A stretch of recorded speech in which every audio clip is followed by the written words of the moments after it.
Hi, and welcome back to the Hopelessly Gifted podcast. I'm your host, Mark Talaga. We have a very exciting guest with us today, a man of many talents, to say the least, as you'll catch in his bio, and somebody who's very passionate about the idea of inclusion, togetherness, finding your home, all the things that we very much push for on the podcast here in the Hopelessly Gifted world. So let me introduce our guest. His name is Orion. Oh, hold on, right there. I got to stop. Pronounce your last name for me. Cooling, like opposite of heating. That's what Cooling. I thought. Yep, you got it. Yep. All right, I'll take that again. Mm-hmm. His name is Orion Couling, and he's the award-winning founder and former artistic director of Edge of Orion, an Illinois non-for-profit. He's a specialist in project-based learning and carries 20 years of adventure-based teaching experience. He created the Constellation Project, a program that celebrates inclusion and neurodiverse participation. With over 100 directing credits in professional and youth theater to his name, he remains one of the foremost experts in dynamic educational theater. His edutainment style is known to bring levity and inspiration to classrooms and audiences. He has presented at Northwestern University's Inclusion Theater Festival for the past 3 years. He has given lectures at universities, high schools, and community theater programs. Orion is also a stage combat instructor, stunt coordinator, and a licensed maritime captain. Orion proudly serves as a board member for History Alive. When not leading the inclusion revolution, you'll find him playing Irish folk rock music or leading ghost tours or by the water. Welcome, Orion. Thank you. That's a lot going on there.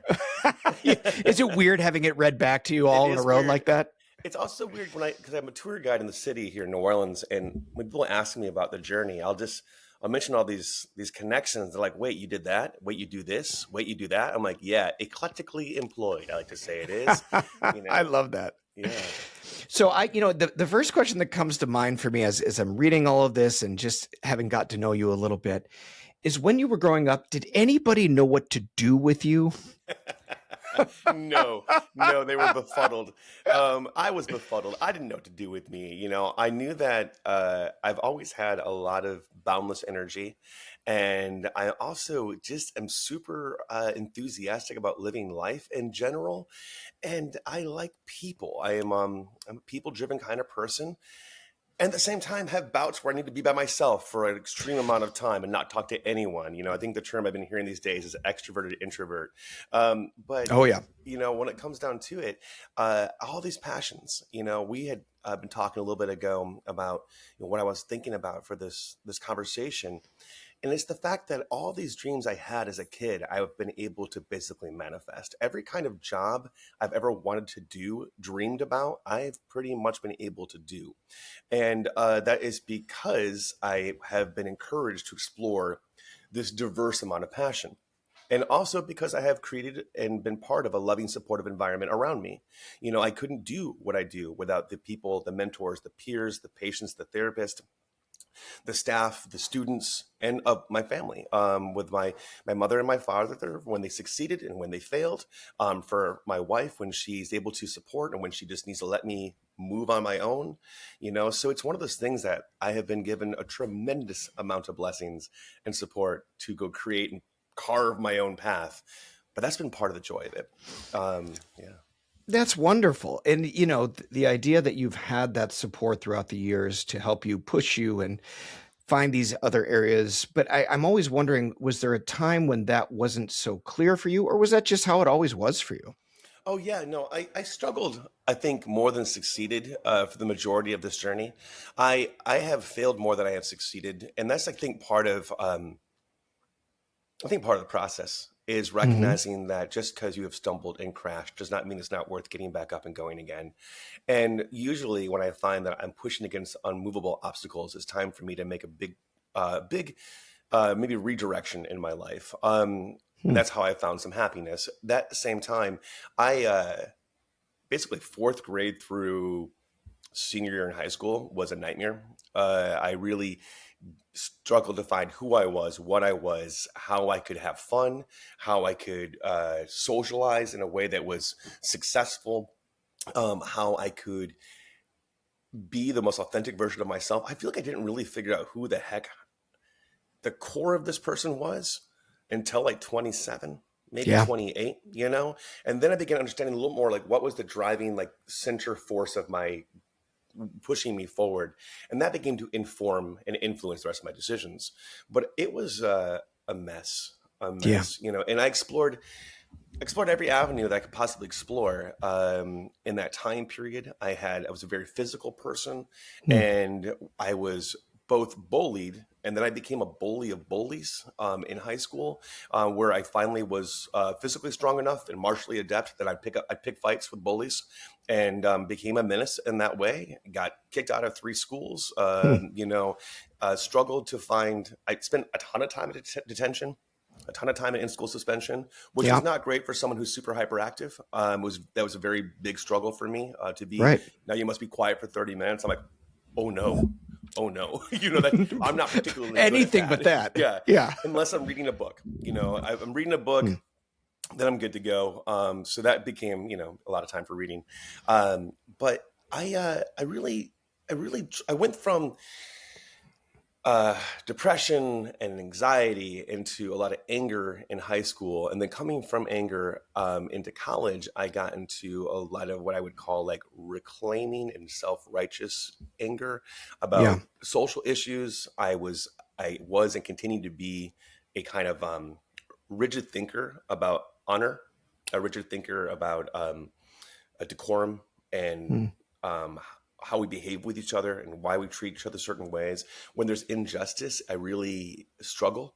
And Yeah. so, learning through college, as I got more involved in activism, how to focus that anger, and then eventually how to let that not be the driving motivator, and Oh. let the if the motivation behind the anger is social reform, could I be part of a movement that led by kindness, compassion, generosity, ingenuity, creativity, and refocusing that what I was kind of all things I was so up in arms about into putting down those arms and then opening up the arms, is the idea behind that. And I definitely found a better path forward for me personally Yeah. now. Now a pretty peaceful person when it comes down to it. But I fought tooth and nail to get to this point, and I'm grateful to be here now. I love that. And, I know there's a lot of parents out there listening who have kids that we call in our world like a gifted sense of moral justice, right? A sense of right and wrong that goes beyond the typical moral development of a child. And it tends to alienate the child or put them in situations where they're taking the fight to them, carrying the shoulder of everybody's behavior in a classroom or in a friend group.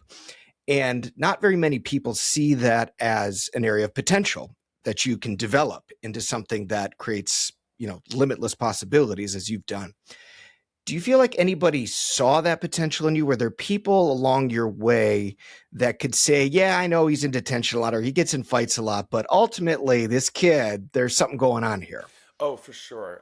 That's the role of a mentor. I Yeah. was blessed that I was able to be put into a room. Some people just took me beneath their wing, even when I Mm. didn't want to be there. Some pushed me through hard love. Some pushed me through kindness and compassion. I was very, very blessed to have a theater teacher earlier on who said, "Take all this energy and let's put it on the stage. Let's Mm. take all this outgoing extra power you've got in your voice, your technique, your energy, and let's put this in on stage." And that was his name was Joe Rose. He passed on when I was, I think, a sophomore or junior in university. But he was a person who accepted me as I was, and then allowed me to be the most authentic version of myself in his classroom. So the things that he was interested in, of course, like English literature, became a very passion of mine because I Yep. wanted to learn more from this guy, right? And then Yep.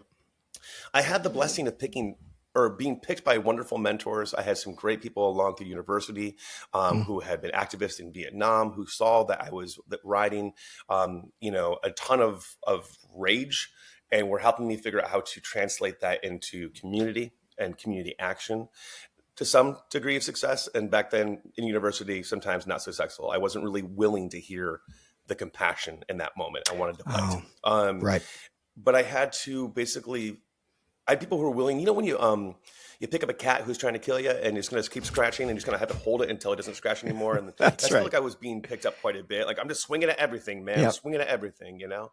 And there are people, a lot of times I get asked about like, I had a mentor who really wanted me to be a pop musician, like Oh, a interesting. yeah. They're like, I think you'd be really good at I becoming could the see it. next XYZ. I'm like, I don't have that kind of focus, and guitar takes focus I'm not willing to play with right now. But singing and acting was something for me I really enjoyed. So if I've had people say, "Don't you think you should be this next XYZ?" I'm like, yes, I could do that, but I'm very busy right now living in China, being a cowboy. So you know, That old walnut. Uh huh. yeah, Yeah. classic. Um, so yeah, for sure. I've been given so much grace. I've been given so much grace and Yeah. allowed to wildcat, allowed to extreme extrovert out and then to retreat. I've had such blessings of mentors, and I've also picked the wrong mentors over and over again, and Oh, then understood by crashing those relationships what I was doing. I finally figured out 6 years ago that I was picking a certain mentor who had a ceiling for me. There was a ceiling that they really wanted me to operate at. They wanted me to be the second plane down, not the top person. And I was like, oh, I've been doing that for a decade. Okay, I should stop doing that. interesting. So So they had this perceived limit of you, or they just felt like if you go above this limit that I'm setting, you're it gets throwing some. threatening. What was it? Yeah, Yeah, it gets threatened. Okay. threatening. Yeah, When you ask for equal footing upon a stage that somebody has a fiefdom in, it gets threatening to them. I see. And one of the things I try to navigate, and that actually comes in really well into the conversation around New Orleans and my time here, is that in New Orleans we have these things called crews, Krewe, and sometimes crews have been around for 200 years, and sometimes they're relatively new. But crews are the societies of New Orleans, and you have to be delicate, deliberate, and intentional about how you approach entering a crew, because everybody has these fiefdoms. And if you say the wrong thing to the wrong person, if they interpret it that you're trying to take any way of their power away, that can be a real challenge in the communication of what you're trying to do. Okay. So I So have give me an example of what a crew would look like, because I'm having a hard time getting in my head. Yeah, no problem. So old school crews are Mardi Gras crews, like Okay. crew. Let's see who we got. Proteus, right? We have Rex. Rex is very popular in New Orleans. They established themselves in the 1870s. It's a Mardi Gras crew. Rex leads Mardi Gras, one of the bigger parades on Mardi Gras Day, Fat Tuesday, and this is a secret society situation where you join it, you'll be part of a social order. You're going to pay a ton of money to be in these parades. To be in a big Mardi Gras parade, it's like $3 to $5 to be in these parades. No And that kidding. goes to the ball, formal dresses, all the clothing, all the accoutrement. So those are the old school crews. Okay. I will likely never be invited to an old school crew. I'm Okay. not. I'm the wrong kind of person. I'm not Just too generational. entrenched, right? Yeah, You're too yeah. much of a, wrecking ball coming Oh, watch in out! and, I'm too wacky. Too wacky. Yeah. But the thing about New Orleans is they do welcome wacky. So right, Okay. I'm part of Chewbacca's. Chewbacca's is our science fiction fantasy nerd based Mardi Gras parade. It's massive, and I crew Awesome. with a sub crew called the Crew of the Pink Wookiee. So everything's Star Wars, Yep. everything's pink, and everything is welcoming of all people, especially in the queer community. And so I run a pink puppet who's a Jawa, who's like a little guy who creates and makes things in Star Wars. And I have a droid behind me on my bike. And it's just a gigantic room of dorks. We all get along really well with each I other. love it.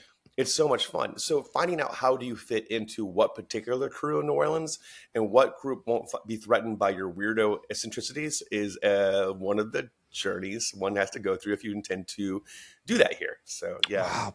Well, again, we teach here, you're always navigating systems, right? Some level of system has always been created that you're a part of, whether it's your family system, your school system, your job system, whatever, right?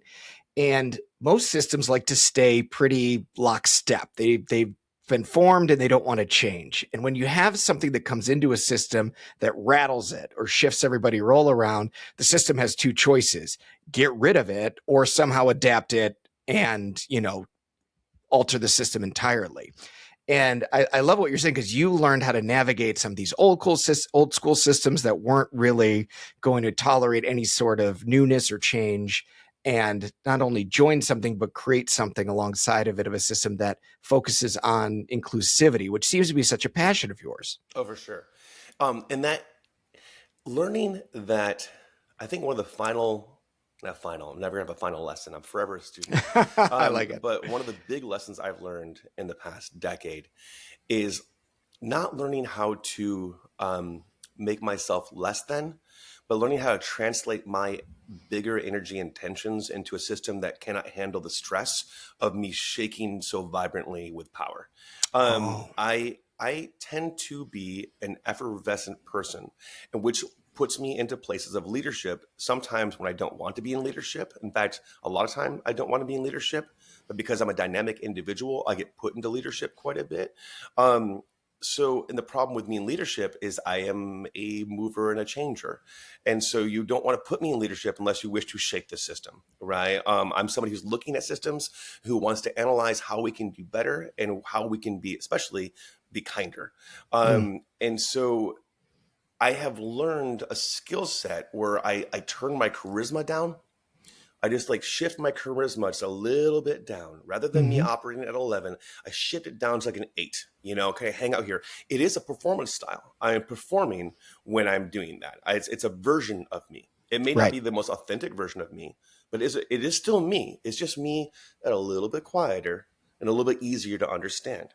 Especially if you're dealing with people who are fully rigid within their mindset, if they're Right. really tightly hanging out of these systems, or if just somebody being bombastic might be stressful for them. And this is something that I got to learn, partially by succeeding and failing, and partially by Mm. working with the students I work with.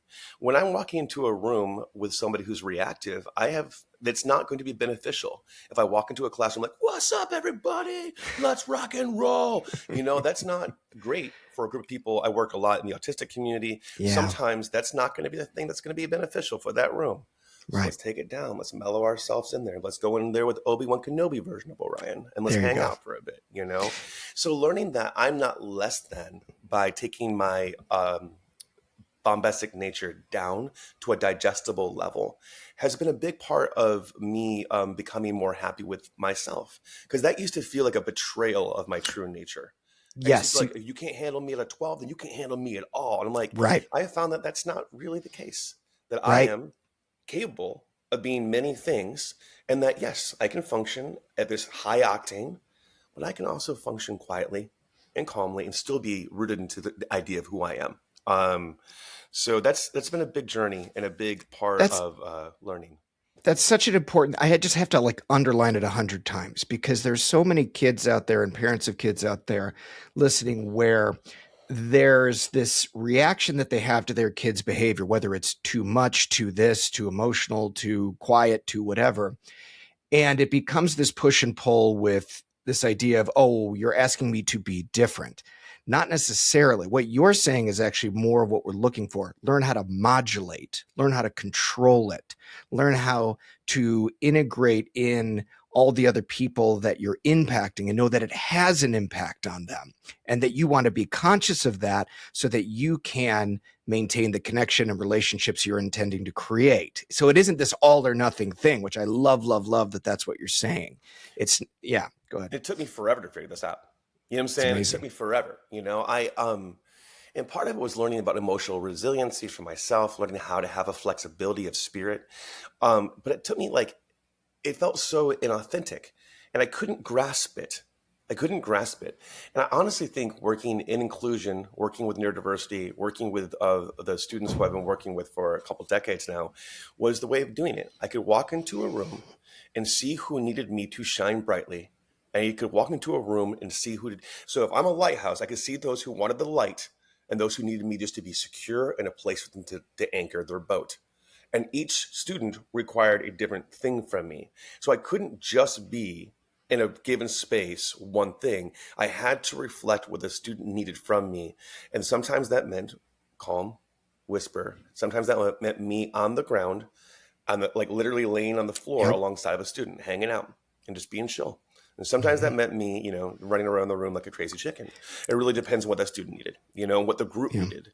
And so I think when you talk about that work, when I direct a play or direct a project or lead a tour, I'm always watching the group that I'm in and seeing these micro adjustments I need to make sure I'm being effective in my communication. Mm. And it can be challenging, but that's of course what the years of experience have brought to me. Years of doing all these wild and wacky things have taught me that I have more strength than just a fire hose, that I'm more than just a Right. firework. Right. Right. And I think that is one of the hardest things to teach somebody who is, a gifted or a person with effervescence, a person who is just, they shine so bright, maybe in Yep. these particular categories, is that you have more gifts than just this. Don't limit yourself by thinking that you're less than by using these colors, these palettes, these spectrums. And we talked a little bit back a couple weeks ago about hope. I think it's Hmm. one of the things that kind of helped me unlock a more hopeful existence is that uncovering this power set that I could indeed navigate in a room where typically I would be too much for that room. But if I approach it this way, I'm not too much for that room and I'm still living an authentic version of me. And Yeah. yeah, it feels like a step back, but it's not a step back. It's a step over, Hmm. And I find that to be pretty thrilling. Well, it opens up so many more options for you, ways to be that's still you, but gets you involved and connected with other people that can give you more, not less. So it's such a great message that I'm so glad you're preaching the good word, so to speak. And have you ever had to do it where it's the opposite, where you need to teach somebody what you need from them in order to move forward? You know what I mean? Like, do Mm. you ever say like, hey, that's not really how like Yeah. I take in what I need from you? Let me think about that in a couple ways. Um, I had a long-term friend who I was collaborating with for years, and we kept running into the situation where I had people come to me about this particular person and say this person's very aggressive, very forceful, and can you talk to them about this behavior? And then I talked to this person. I'm like, hey, people are telling me that they're having some difficulty with communicating with you, that you're being pretty aggressive.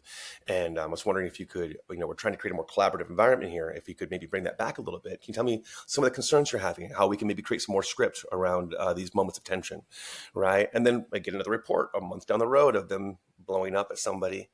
Hmm. And I sat down with this person and I was like, can you tell me why are you using this particular tool? Like, what makes you think that you yelling at someone is going to solve this problem? Because to me, that's just pouring gasoline on a fire.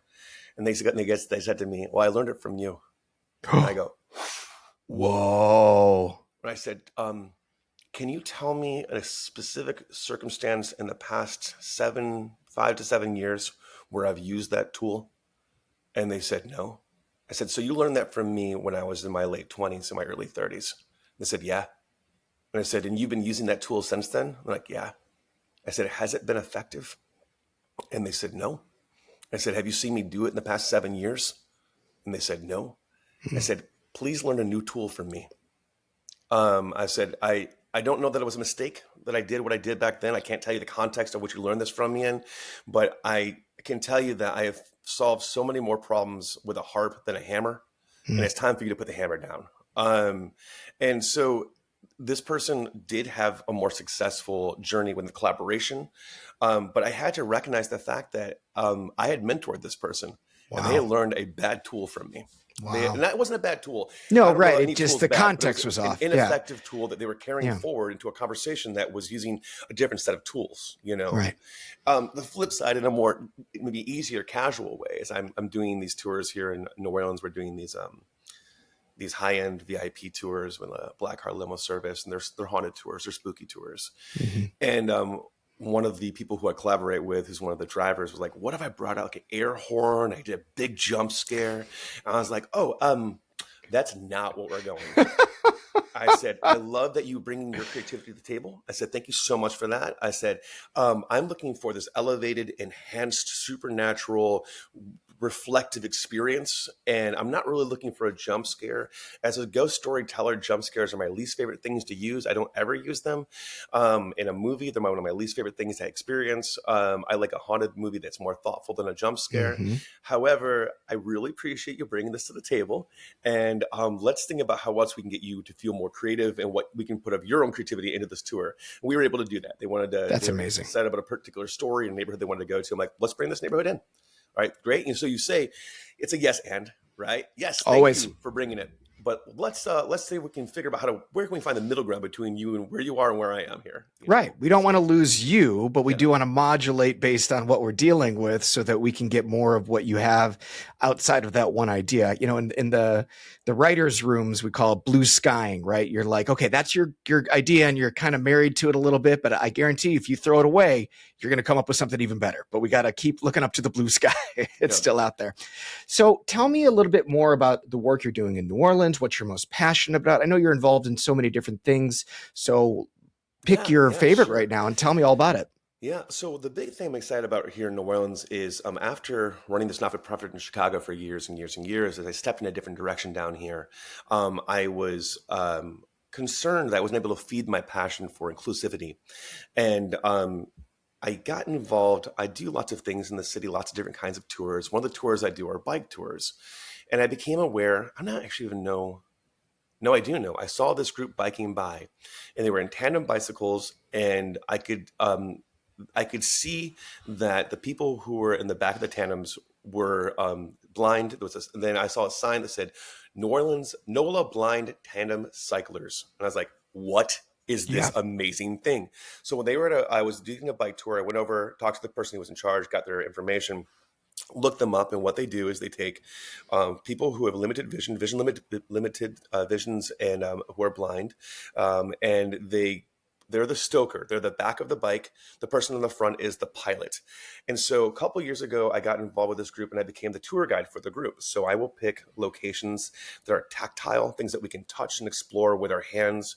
I had the blessing of being involved with a theater company in Chicago called Chicago's Children's Theater, in which we Mm, did a play for 2 seasons, 2 years, that was focused on developing a play for audiences who were blind. mm. So it's how do we experience a show beyond visuals? How do we create things that can touch, we can taste, we can smell, that still creates a narrative? And that became so exciting for me. So I served as a guide in the show, which means I worked a table with an audience who was in front of me, and I created experiences with the table for them to touch, to lay hands on, to smell, to taste, that was evocative of the story at hand. And I just took Wow. all of that framework and then applied it to what we're doing for NOLA blind tandem cyclers. So now we go places that we can touch, that we can smell. And so this last ride we did on Saturday, we went to a place called Jazz Legends Gardens, Music Legends Gardens on Bourbon Street. And it has statues of about 10 or 12 major musicians in New Orleans cultural history. And we just went through and we could put our hands on the face of Louis Prima. What did he look Oh, like? We could put our hands on the face of Fat Domino. There's one thing to read about a picture description, nothing to actually touch the face of a statue of a life cast of somebody. So for someone who is blind, this was such a cool experience. And for me to serve as a bridge, I was like, this was so rewarding.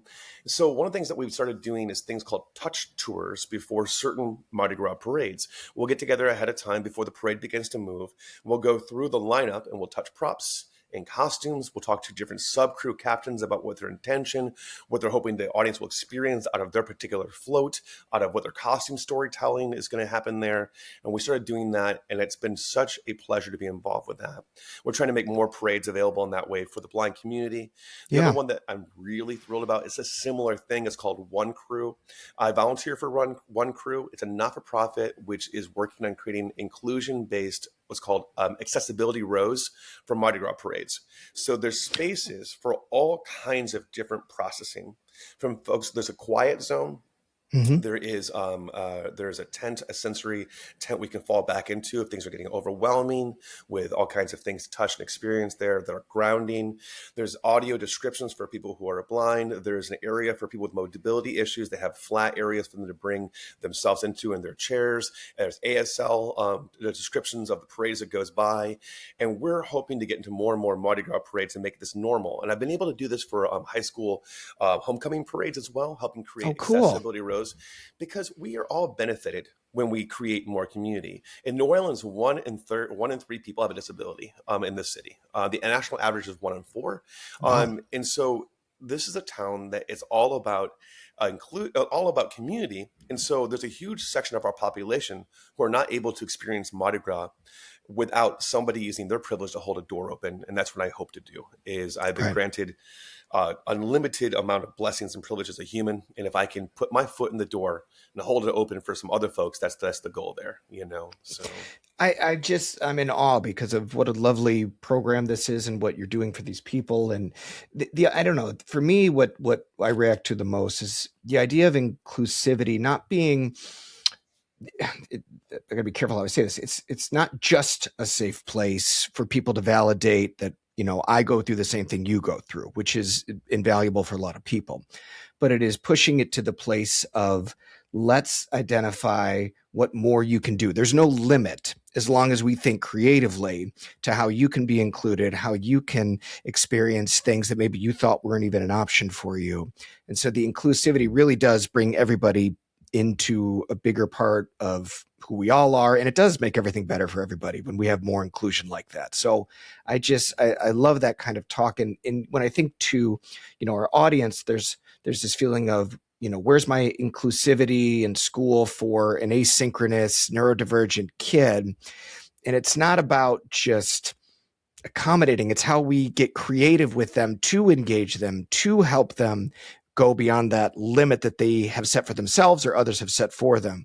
And that's really the goal ultimately. oh, for sure. And that you said creativity, and that is a thing that I feel very passionate about. That I have developed my gifts in, and to me, that's one of the favorite things I can do in an environment is say, okay, so here we have a challenge in front of us with this particular person and how they process and what they need, what they think they need, what their parents think they need. How can we use our creativity with, especially, and for me, years and years framed around the story of a play or a musical, right? How can we create this environment where this person thrives Hmm. with autonomy and dignity? How do we do this? Okay, team, let's start blue sky in this bad boy. Let's There you start go. throwing things, right? What do you got? And we talk to the person, say what they're passionate about. Their favorite thing is this. Cool. Can we bend this into this direct? No, okay, great. Let's try something else. And that's the thing too, like where failure is such a great teacher, Hmm. and when somebody has the grace enough to believe in you even when you didn't quite hit the mark. So I'm working with an actor who maybe they have Down syndrome, and I put them into a role I think they are going to excel at, and then Hmm. it doesn't quite go well, but they're still there the next year at the audition saying, let's go this again, let's try this again. I'm like, the fact that you're here again, I'm here, you're giving me a chance to help journey with you forward. How Right. cool is that? Thank you for that trust. Thank you for that trust. Let me stop. Let me jump from where we were, and let's push it forward again, and let's open up the possibilities. I get a lot from the parents I had worked with over the years, a fair amount of pushback of what they thought their student could do. Oh. I get quite a bit of that where they'll say, "Listen, my student is my child is they're nonverbal, so Hmm. please don't give them any lines." I'm Right. like, I just talked to your kid for like half an hour. They're talking a storm up. They got plenty of things to say. Like, yeah, but no, they can't really, just so. I'm like, okay. And then I give the young person some lines, and then I give them a solo, and then we give them a bigger part, and they're playing a lead, you know? Right. And just because one of the joys of being outside of the family dynamic is I get to see things. There's a performance, there's a style, there's a persona that comes out with that young person to me that they're not giving their parents, Oh, for sure. um, or that to me that they're not giving their peer group, Right. And my goal is to keep objective and to see, okay, so no one else is doing this. Yeah. Would you like people to know about how cool you are? Yeah. You want people to know that you got the skill set, or you want to keep that on the down low? Oh, you want to sing? Oh, you want this part? You want to dance? Let's go. Right. Let's go. And I can imagine, let's say it didn't go that way and it wasn't happening, and the kid was just not. You would have pivoted, you would have Absolutely. turned, you would have been. And so I think that's what's so lovely about your approach is you'll never put the limit on, but you'll just work within what you have and be okay if we got to, take a U-turn for a second. Let me just throw a quick story your way. Yeah. So I have an actor I worked with for like 15 years, and this is a story that they're okay with me telling, and that their parents are okay with me telling. So we talked about this before. So we're just going to call him Jenny, though. So Jenny is has Down syndrome, has done a ton of work with me before, has done a ton of shows, has played major leads. So funny. Their comedic timing is amazing. And they're playing the character of Lord Farquaad in Shrek. Okay. I'm not directing the show. I'm assistant managing. I'm backstage. I'm part of the team, producing the show, but I'm not the main voice on that stage as far as the direction goes. And I go back there. They're about to enter for their big song, and they're very upset and they're very nervous. I'm like, I'd known these persons for a year. I'm like, okay. So I sat down with them. I said, what's going on? Like, I'm just nervous. I don't want to go out there. I said, that's fine. You don't have to. I Hmm. said, you don't have to go up there. I said, we'd love to have you go on stage. You've worked so hard for this. At the same time, I respect that right now you're feeling that this is not what you want to do. I said, so there's a couple options for us in front of us. One, easy option. I got your script. I'll jump out there. I'll throw your hat on and I'll cover the scene. And if you want to pick up next scene, great. And if you don't, no problem. No stress. We're just going to keep rocking and rolling. I love that. And I said another option could be is we go out there together. I will sit on my butt behind you. No one will see me. You'll literally feel my back against your back. I'll have your script in my hand. If you want to hold my hand, I'll be right behind you. I said we could do that. I said if you don't want to, that's okay too. What I said, what else could we do? I said I can give you a microphone. You can say your lines off stage. I'll go out there on stage. Whatever you need to do. And the thing was, we did there was not by saying you must go on. The show Right. must go on. That person was giving me a boundary. And my Yeah. job is to recognize that boundary and then see if there's a way I can help them ground into their experience. And the goal is it's called a play. We're here to have fun. Right. And if that sounds like not fun, then let's go ahead and figure out what we can do about that. And I Oh, was so pleased the actor did decide to go out there and they, I was out there back to back with them.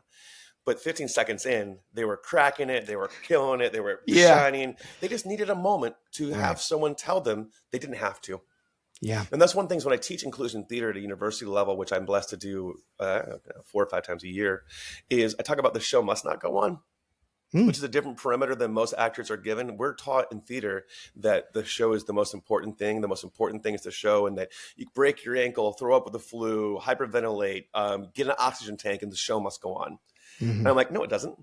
The most important thing on that stage is the community experience of the narrative. And the most important thing of community is the person who we're fostering a gentleness with to let them feel grounded and there and present. And if we're grinding someone into dust Yeah. for a musical, it's a Yeah. musical. You think that it's that important that we do Shrek tonight? It's just Shrek. You know, is it that Love it. important that we do Guys and Dolls? No, it's not. The most Yeah. important thing is that that young person is responded to in a way that gives them dignity, autonomy. What's the word I'm looking for? Dignity, autonomy. I can't say Aut- the word. Autonomy, right? There. Okay, that Okay. We sounds got. Okay. right. Yeah. We work Maybe it together. is. Yeah. Yeah.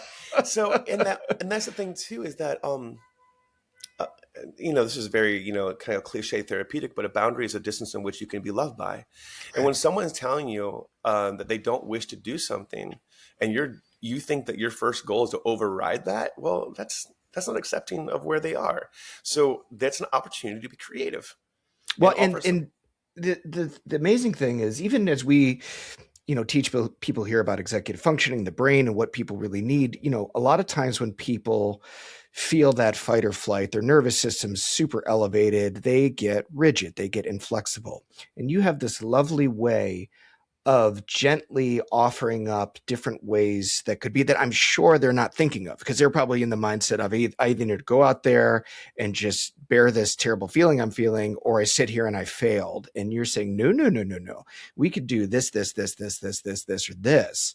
And that, like, flexibility and seat weighing of options is what calms the person down to maybe be better able to make a choice. But ultimately, you're right. The boundary never got pushed over or moved. It was still intact, but then they got to decide if they needed to move it a couple inches one way or the other. I think that was well done. Very cool. Well, thank you. And I think that applies to so much in life.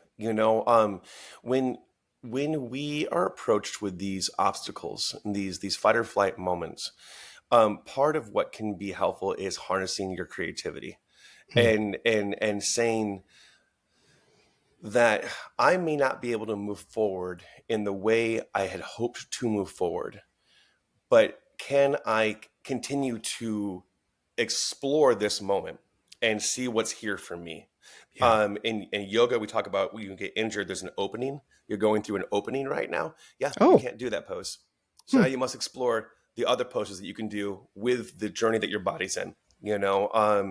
And it's one of those things that, like, I always find that, you know, it's cliche, like every knock is a boost, every stumbling stone, every stumbling stone can also be a bridge across the water, you know. Hmm. And learning learning that flexibility mindset has been super important, Big and time. reflecting that helps help me manifest that in my life, you know. Oh. When I have been given the chance to have that dialogue with somebody else, that means that when I need to have that dialogue with myself, I can do that too. You know, Hmm. okay, Ryan, we've reached an impasse here. Yep. We can't go any further on this particular path. This path has Yep. been closed off to us. Okay, so what path is open? Or maybe do we just need to stay here for a bit and sit with this and not move? Maybe right now the job is to be still. And while being still, what are we going to focus on? We're going to focus on our breath. We're going to focus on some gratitude. We're going to focus on grounding. Before we do anything else, let's make sure that we're breathing. Okay, Oh. okay. You know, Yeah, and you're so, practicing what you preach. And yeah. for the parents out there, it's like I want to tie this so finely to them because you're just hitting on something so important. You know, parents who typically, if they're in our offices working with us, they're having just a nightmare of a time in a school situation, and it can Mm, feel like it's do or die. If my kid doesn't do this, if they miss this grade, if they have to repeat this, if they can't go to college, it becomes huge and dire and scary. And at the same time, it's like, but what are we really talking about here? Can this kid develop? Can they grow? Can they learn things? Does it really have to be this is how you do it forever? And if you don't have it, you've missed your chance in life? Or can we get creative? Can we mm, ground ourselves? Can we understand what's really important about what we're trying to solve? And mm. that's, you're right when you say it can be applied to almost everything in life, because I think you're 100% right. It's Well, that big. there's a segue here that I feel I'd like to speak about, because I grew up. It was very apparent to my parents that I was not going to academically be successful.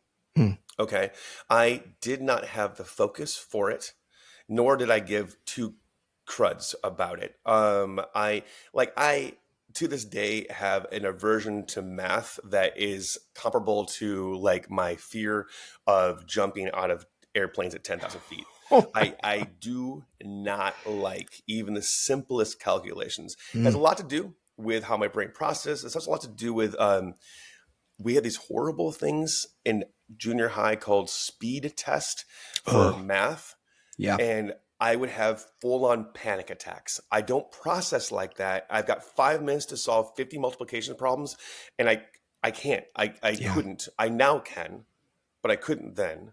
Right. And just to dig down on this particular math thing for a quick second, it wasn't until later on I was getting my licensing for being a captain, that math began to start make sense to me. Or when I was getting my licensing for being a flying rig person for theater rigs, Oh. because there was a story behind it. Without this Right. calculation, somebody dies, Right. and there was a different kind of pressure. You know what I'm Yep. saying? But it was a Yep. narrative. It was a narrative understanding of the math at hand that made geometry make sense to me, in algebra a living nightmare, right? Yep. Um, Yep. and so I had to, with the narrative involved, I could understand why the math mattered. And so it was really interesting during charting, for my captain's license. I was like, oh, this is math I'm really interested in, right? It was Right. very Right. fun. But what I want to say, kind of going back to these, we get so focused in these bubbles of academia that we think Hmm. this is real life. And Right. what is as you mentioned, the real life moment of that is actually not the equation. The real life moment of that is the students processing their emotional journey, the peer next to them who is showing them generosity, the teacher who is desperate to get this standard through that they've been mandated they have to do for whatever reason, Right. and who's also just spinning their wheels trying to figure out how to make this work for this kid. I don't know a teacher I've ever met who enjoys failing a student. As a student who received multiple failures in high school and junior high, no one's never who was like, "That's it, you deserve that, you little jerk." No one Yeah. felt that way. Right. No one wanted me not to succeed. And so everybody at the table wants that student to succeed. But the challenge we have in that table is that that's just a little micro moment of a much bigger life, you know? Right. And so what I want to tell the parents out there, and I've been thinking about this for a little bit, is like, if I could give our parents a message, Yeah. is that I didn't succeed in Mm. academia. until I got to university when I could pick my own classes. And I Mm. didn't take classes I was supposed to take. I took classes that I thought were interesting and fun and eventually bent them to my will. But I, like sciences, I took psychology. It was Yeah. just on the very border side of theater right there, Yeah. Hmm. and same thing for the mathematics. I took eventually, I took geology. I enjoyed geology quite a bit, but I couldn't just sit there and process equations. Yeah. And then after theater, I got involved in stunt and gymnastics. I was very involved in gymnastics, which is also all math. It's all math. Gymnastics is literally all force. And Hmm. understanding the physical math of gymnastics, right? Yeah. Understanding the power and just where I would need to spot someone in a multiple combination move, just where I could just put two fingers and change the rotation that they would need to finish that maneuver, just by me giving a little bit of an impulse and knowing the timing of that. In sword play, learning the understanding of the rhythm of the blade, how this particular tick is going to affect that tack, how this glide is going to change the rhythm, the sound, the nature, the music of the blade. Hmm. And then, all those things are practical applications of the thing the teacher hoped I got when I was getting my D or my E in Right. that As you were math class. panicking and hating every second of it, it all And then, came to fruition. and it Yeah. physically manifested in my life later on Yeah. because the equation isn't on the paper. The equation is in the life. And Yeah. if you can teach somebody the skill set to understand the greater equation, which is the application of your creativity and your energy in the moment, well, that's math made magic. And so to me, I get a kick out of going to like roller coasters now, and I like looking at the math around those. But man, I didn't find a love for that kind of stuff till I was literally in my late 20s. So then I became a stunt person. I lived in China for a year. I've traveled around the world doing stunts. I love doing stunt work. I still do a bit of it, not as much as I used to. Did a ton of stage combat instruction. What I want to tell the parents is like, I wanted to be a cowboy. Cool. I was Yep. a cowboy in a Wild West stunt show in China. I wanted to be a pirate when I was 8 years old. I spent years working on tall ships, sailing schooners, brigantines, barkentines, teaching history, swinging on ropes, firing cannons, and sword fighting. I love ghost lore. I love paranormal stuff. I get paid to teach ghosts, to do ghost stories now. I There isn't an aspect of things that I was passionate about as an 8-year-old that I haven't manifested, except for going to space and being in Star Wars. But I also taught lightsaber for years, and I directed Shakespeare plays with a Star Wars lean for Incredible. years, right? Right. So I haven't, orbited the Earth, but I have been Yet. around. Yeah, yeah, Yet, yet, Orion. yet. But honestly, you look at these things that a little person is passionate about, and if you Yeah. can tell that little person, you can live your dreams. Yeah, sure. But there's actual practical ways to do all of those things. And that thing that I taught in, with adventure-based learning is like, okay, what are you guys into? Ninjas. Yeah. Cool. I love ninjas. Let's Hmm. figure out how we can teach about ninjas, and let's see if we can do it without being culturally insensitive. Sure. Let's figure Right. this out. What are you guys into? We really like trucks. Awesome. And then they go learn about trucks, so I can figure out how to teach somehow this Right. about trucks and something. So you can find someone's passions. You don't have to deny their passions, but you can use your creativity to help that passion find that next goal. Or the Well, and the next. the idea that you're a lot of the kids that struggle, that feel shut down, you ask them the question, well, what do you want? I don't know. I don't know. Which probably in the moment they just don't. It's hard to recall that in the moment. But a lot of it is they don't have the exposure to what is really out there. And just listening to you and hearing of things that I would never have dreamed of doing by myself. But once you said them, I was like, ooh, that's cool. Ooh, I would do that. I would try that. Are you kidding me? That alone, the idea that you may not know what is out there that is a good fit for you, that is connected to some part of you that matters, and may not be connected to what you feel like, oh, but my studies and all this is taking me this way. So how could I? But I just think you're living proof that when you start to become flexible in, you know, what could be, and what if I didn't limit myself, and what if I allowed myself to pursue that, and know that there's other people just as excited as you are that would be willing to mentor and push them and help them find those opportunities is huge. Because that to me is, well, my son doesn't know or my daughter doesn't know what they want to do, and I don't know how to help them. Well, yeah, that's hard. It's really hard. And you might need a lot of people coming together for that kid and being creative in ways that we never thought of as one person, but having a way to build something like you've done time and time again for the people of New Orleans and beyond. Well, I tell you what, I appreciate that. I think that that big question we get, what do you want to Mm-hmm. be? What do you want to be when you grow up? Mm-hmm. Well, first thing, I'm not entirely sure I'm grown up. I'm not entirely sure I did it. I'm 47 and I still feel very much like I'm 9. I get that. And so I don't know that we have to grow up. As somebody who is a fan of Peter Pan, who've got Peter Pan tattoos, and my wife and I exchanged an acorn and a thimble at our wedding, for the Peter Pan enthusiast. You'll know what I'm I love talking it. about. Mm-hmm. But I think that I reject the idea of growing up, and I reject the idea of doing one job. Um, I I believe that life is not about a path, but it's a multitude of paths. And I believe there's merit in taking the wrong path. There's merit in doing something for 5, 7 years and deciding, man, that is not for me. Mm-hmm. Or that was for me and now I'm different and now something else is for me. Like, had you asked me, honestly, 27, what do you think you'll be doing for the rest of your life? Right. I'd like at 27, I would have thought I've been working on tall ships doing stunt work. 27, yeah. And then 27 was the year I started doing inclusion theater. So you asked Wow. me at 37 what I think I'll be doing with my entire life. I think I'll be directing musical theaters for people who are neurodiverse for the rest of my life. Yep. And you ask me now at 47, what do you think you'll be doing for the rest of your life? Like, man, at this point, I don't know. Now you're All I starting to know, get it. yeah, all I know is that I will be having a good time and Yeah. that I will be pursuing my passions and that I will hopefully be trying to learn to be kinder every day and learn to be kinder to myself and to others. That is the goal. My goal is not that I have a profession that that that motivates me or that tells my story.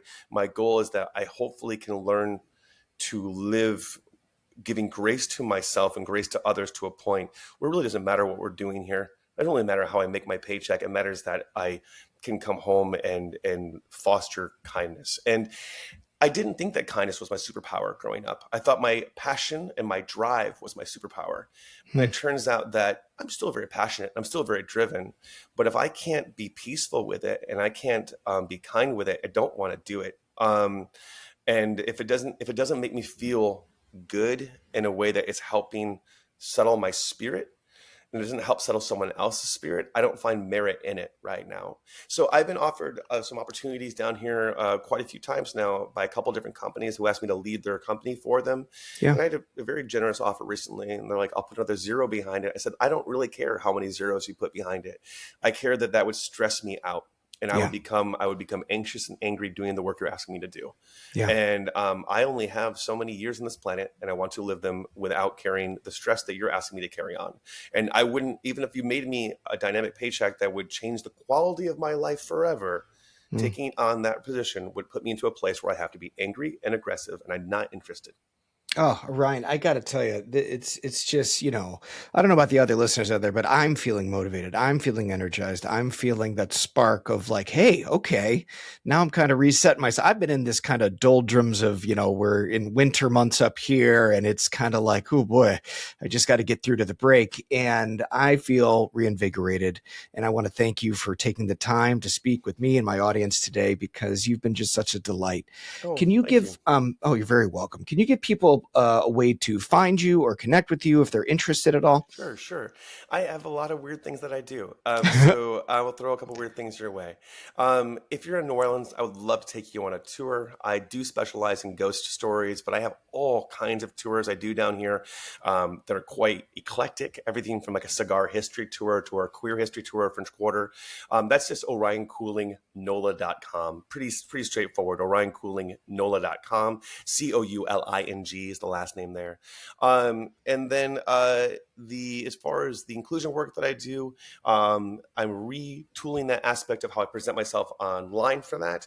But you can always reach out to me through email. It's pretty simple. It's orion.cooling@gmail.com. I present at universities. I also do screenings of my award-winning Star Wars movie called No Easy Target, which features actors with Down syndrome as the main lead characters in the show. We do this around Down syndrome month, and we also do this during Star Wars, May the 4th, that kind of time period. It's I great love it. for a dialogue about language and how do we treat people. It's kind of a neat way of doing that. It's won a whole bunch of awards. So that's always a good time. And I'll throw my Ghost Story podcast out there as well. I have a Ghost Story podcast called Shadow Carriers. We're an empathy-driven ghost story experience. We tend to side with the ghost more than anybody else. But we look at the framework of the history around the stories, how these stories came into play, and what is our responsibility as listeners as we hear these stories. So it's called Shadow Carriers on your podcasting feed.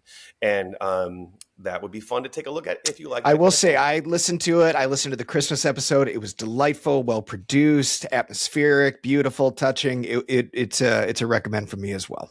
Oh, great. Well, there you All go. right. Thank you, Orion. You are lovely, and I had such a great time talking to you. And for all of those out there, thank you for listening. If you want to reach out with questions, concerns, combative things, I don't know, hit me up at hopelesslygifted.com, and please leave a message for me. We're always looking for more questions, things we can answer to help you better support your kids out there and support yourselves. Thank you so much, and until next time, bye-bye.